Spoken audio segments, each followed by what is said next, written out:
breaking news coming in at this point. Pathankot, we understand also some unidentified objects have been heard there and spotted there. We're still trying to get details of what really is happening in Pathankot, whether it was a UAV, a drone, a missile. We're trying to get more details, but we do have Pavit live from Pathankot. And Pavit, what can you tell us?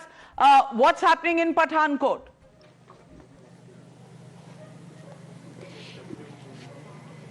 Exactly, Navika. So we have had around 10 to 12 explosions back to back that have taken place in Pathankot. There is a complete blackout in the area. Even a few minutes from now, there was an air raid siren which was going around. Even police was here. They were making announcements to vacate the area, to shut down the lights, because some of the houses were there whose light was still on. So continuously there were blasts, there were explosions. According to the sources, it is being said that there were few drones and there were few UAVs which were fired by the Pakistani forces, and right now they are targeting the Pathankot area basically. So in the visuals also you can see that there is a complete blackout in the area, but the explosions are taking place in after an interval. Just few minutes, couple of minutes back, there were around 10 to 12 explosions that took place in Pathankot area. These are the visuals that we are getting from the Pathankot.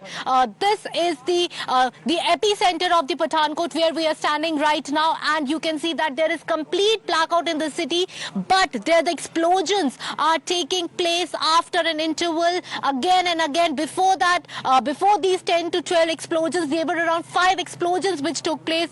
Before that, there were 2 and 3 UAVs which were spotted, but which were neutralized. But right now also the explosions are going on. The drones are coming. The missiles are being shot by the Pakistanis, but our air defense systems are active and they are neutralizing everything which is coming to this Indian territory. Thanks, Pavit. We will keep coming back to you.